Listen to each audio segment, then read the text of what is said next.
அன்புக்குரிய மாணவ செல்வங்கள் அனைவருக்கும் இனிதான வணக்கங்கள்.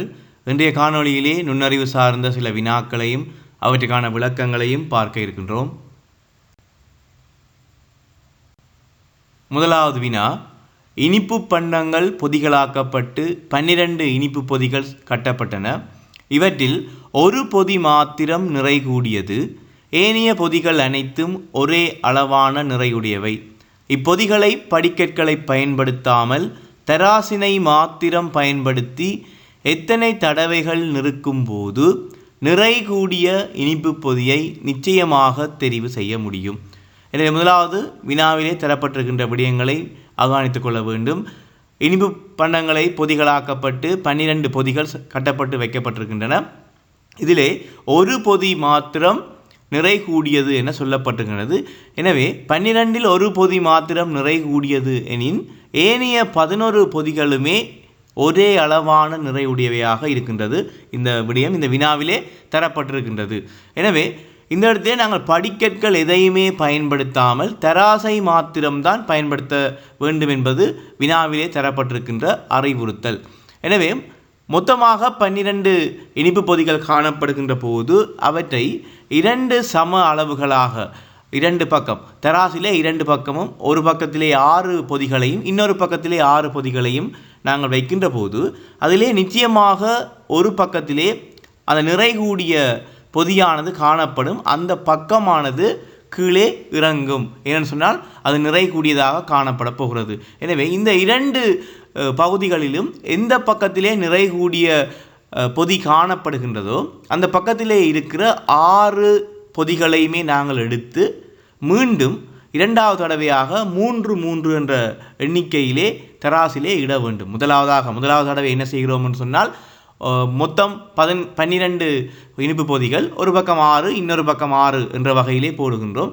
அந்த 6இலே ஒரு பக்கத்திலே காணக்கூடிய 6 பொதிகளில் ஒன்று நிறை கூடியது காணப்பட்டால் அந்த 6 பொதிகளையும் எடுத்து 3 பொதிகளாக பிரித்து போட வேண்டும். இப்போது இந்த 3 பொதிகள், ஒரு பக்கத்திலே 3 பொதிகள் மற்ற பக்கத்திலே 3 பொதிகள் என்ற வகையிலே இங்கே போடப்பட்டிருக்கின்றது. இதிலே ஏதோ ஒரு பக்கத்திலே நிறை கூடிய அந்த பொதி காணப்பட போகிறது.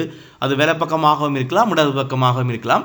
எந்த பக்கத்திலே அந்த நிறை கூடிய பொதிகள், அதாவது அந்த தராசானது நிறை கூடிய பக்கமாக காட்டுகின்றதோ அந்த பக்கத்துக்குரிய 3 பொதிகளையும் எடுத்து என்ன செய்ய வேண்டும் என்று சொன்னால், இப்பொழுது எங்களிடம் 3 பொதிகள் தான் இருக்கின்றது என்று சொல்லும்போது அந்த 3 பொதிகளையும் நாங்கள் எவ்வாறு இட்டால் நிறை கூடிய பொதியை நாங்கள் இலகுவாக காணலாம் என்று சொன்னால், அந்த 3 பொதிகளிலும் ஏதாவது 2 பொதியை எடுத்து 2 பக்கத்திற்கும் தராசிலே இட வேண்டும். நன்றாக கவனித்துக் கொள்ளுங்கள். அந்த 3 பொதிகள், அதாவது நிறை கூடிய அந்த 3 பொதிகளும், நிறை கூடிய பொதியானது காணப்படுகின்ற அந்த பக்கத்திலே இருக்கக்கூடிய 3 பொதிகளையும் எடுத்து அதிலே ஏதாவது 2 பொதிகளை நாங்கள் தராசிலே 2 பக்கத்துக்கும் ஒவ்வொரு பொதிகளை போடுகின்ற போது, நன்றாக கவனித்துக் கொள்ளுங்கள், ஒவ்வொரு பொதிகளை 2 பக்கத்திலும் வைக்கின்ற போது இந்த 2 பொதிகளும் சமனாக இருந்தால் தராசு சமனாக காணப்பட போகிறது.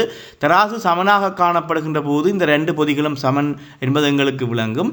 எனவே 3வது பொதி, இந்த நாங்கள் நிறை கூடிய பக்கத்திலே எடுத்த 3 பொதிகளில் இந்த 2 பொதிகளும் சமனாக இருந்தால் 3வது பொதிதான் நிறை கூடிய பொதியாக இருக்க போகிறது. நிறை கூடிய பொதியாக இருக்க போகுது. அவ்வாறு அல்லாது இவ்வாறு நாங்கள் 2 பொதிகளை 2 பக்கத்திலேயுமே 1 என்ற எண்ணிக்கையிலே போடுகின்ற போது இந்த இடத்திலே அந்த நிறை கூடிய பொதி இதுக்குள் வந்தால் இறுதியாக நாங்கள் இதிலே செய்கின்ற போது தராசு ஒரு பக்கம் கீழ் இறங்கும். அதை வைத்துக்கொண்டு நாங்கள் இலகுவாக நிறை கூடிய பொதியை காணலாம். இது நிறை கூடிய பொதி. எனவே எவ்வாறாக நாங்கள் பார்த்தாலும் 3 தடவைகள் பயன்படுத்தும் போது, 3 தடவைகள் குறைந்த அளவிலே நாங்கள் 3 தடவைகளிலே நிறை கூடிய பொதியை இலகுவாக எடுத்துக்கொள்ளலாம், இலகுவாக தெரிவு செய்து கொள்ள முடியும். எனவே நன்றாக கவனித்துக் கொள்ளுங்கள். 12 பொதிகள், ஒரு பக்கம் 6 இன்னொரு பக்கம் 6. எனவே ஒரு பொதி நிறை கூடியதாக இருக்கின்ற போது ஏதோ ஒரு பக்கம் நிறை கூடி கீழிறங்கும். அந்த நிறை கூடிய பக்கத்திலே இருக்கின்ற 6 பொதிகளையும் எடுத்து 3 பொதிகளாக பிரித்து போட போகிறோம். இந்த மூன்று பொதிகளாக பிரிக்கின்ற போது ஏதோ ஒரு பக்கம் கீழே இறங்கும். ஏனென்று சொன்னால் அதற்குள் அந்த நிறைகூடிய பொதி காணப்படும். அந்த 3 பொதிகளையும் எடுத்து அந்த 3 பொதிகளில் ஏதாவது 2 பொதிகளை 2 பக்கத்திலும் சமனாக 1 என்ற எண்ணிக்கையில் வைக்கின்ற போது இந்த இரண்டும் ஒரே நிறையுடைய பொதியாக இருந்தால் தராசு சமனாக இருக்க போகின்றது. எனவே அந்த 3வது பொதிதான் நிறைகூடியது என்பதை எடுத்துக்கொள்ளலாம். அவ்வாறு அல்லாது இவ்வாறு போடுகின்ற போது இறுதியாக 1 என்று வைக்கின்ற போது ஒரு நிறைகூடிய பொதி இதற்குள் வந்துவிட்டால் ஒரு பக்கம் கீழிறங்கும். எனவே நேரடியாக அந்த நிறைகூடிய பொதியை நாங்கள் தெரிவு செய்யக்கூடியதாக இருக்கும். எனவே இதற்கான விடை 3 தடவைகள். அடுத்த வினா, ஒரே அளவுடைய 16 இருக்கு துண்டுகள் குமரனுக்கு வழங்கி அவற்றின் அளவுகளை மாற்றாது அவ்வாறே பயன்படுத்தி 4 ஒரே அளவான சதுரங்கள் அமைக்கும்படி ஆசிரியர் கூறினாரெனின் குமரன் 4 சதுரங்களையும் அமைக்க ஆக குறைந்தது எத்தனை ஈர்க்கு துண்டுகளை பயன்படுத்தியிருப்பான்? முதலிலே வினாவிலே தரப்பட்ட பிரதான விடயங்களை கவனிக்க வேண்டும். 16 ஈர்க்கு துண்டுகள் குமரனுக்கு வழங்கப்பட்டிருக்கின்றது. 16ம் ஒரே அளவான ஈர்க்கு துண்டுகளாக இருக்கின்றது. அதே நேரம் அமைக்க வேண்டிய சதுரம் தொடர்பாக கூறப்பட்ட விடயம் 4 ஒரே அளவான சதுரங்களாக இருக்க வேண்டும். அதே நேரம் தரப்பட்ட ஈர்க்கு துண்டுகளை மிக குறைந்தளவான ஈர்க்கு துண்டுகளையே பயன்படுத்த வேண்டும் என்பதும் சொல்லப்பட்டிருக்கின்றது. எனவே மிக இலகுவாக இதனை அமைத்துக் கொள்ளலாம். எவ்வாறுன்னு சொன்னால் 4 ஒரே அளவான ஈர்க்கு துண்டை முதலில் எடுத்து ஒரு பெரிய ஒரு சதுரத்தை அமைத்துக் கொள்ள வேண்டும். இப்பொழுது ஒரு பெரிய சதுரம், இதனை இலகுவாக 4 சதுரங்களாக மாற்றலாம். எவ்வாறு என்று சொன்னால் இன்னும் மேலதிகமாக 2 ஈர்க்கு துண்டுகளை எடுத்து நிலைக்குத்தாக ஒரு ஈர்க்கு துண்டை நடுவில் வைக்க வேண்டும். கிடையாகவும் ஒரு ஈர்க்கு துண்டை நடுவில் வைக்கின்ற போது நீங்கள் படத்திலே நன்றாக அவதானிக்கலாம்.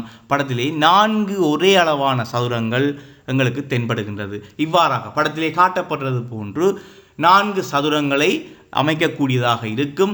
மொத்தமாக நாங்கள் 16 ஈர்க்கு துண்டிலே 6 ஈர்க்கு துண்டுகள் மாத்திரமே இங்கு பயன்படுத்தப்பட்டிருக்கின்றது. எனவே வினாவிலே சொல்லப்பட்டது போன்று 6 ஈர்க்கு துண்டுகள், அதாவது மிக குறைந்தளவான எண்ணிக்கை எடுக்கப்பட்டிருக்கின்றது. எத்தனைன்னு சொன்னால் 6 ஈர்க்கு துண்டுகள் இங்கே பயன்படுத்தப்பட்டிருக்கின்றது. 4 ஒரே அளவான சதுரங்கள் அமைக்கப்பட்டிருக்கின்றது. யூடியூப் தளத்தில் பதிவேற்றப்படுகின்ற காணொளிகள் உங்களுக்கு பிடித்திருந்தால் லைக் பண்ணுங்கள். தொடர்ச்சியாக இதிலே பதிவேற்றப்படுகின்ற காணொளிகளை நீங்கள் தொடர்ச்சியாக பார்ப்பதற்கு இந்த யூடியூப் தளத்தினை சப்ஸ்கிரைப் செய்து கொள்ளுங்கள். நன்றி.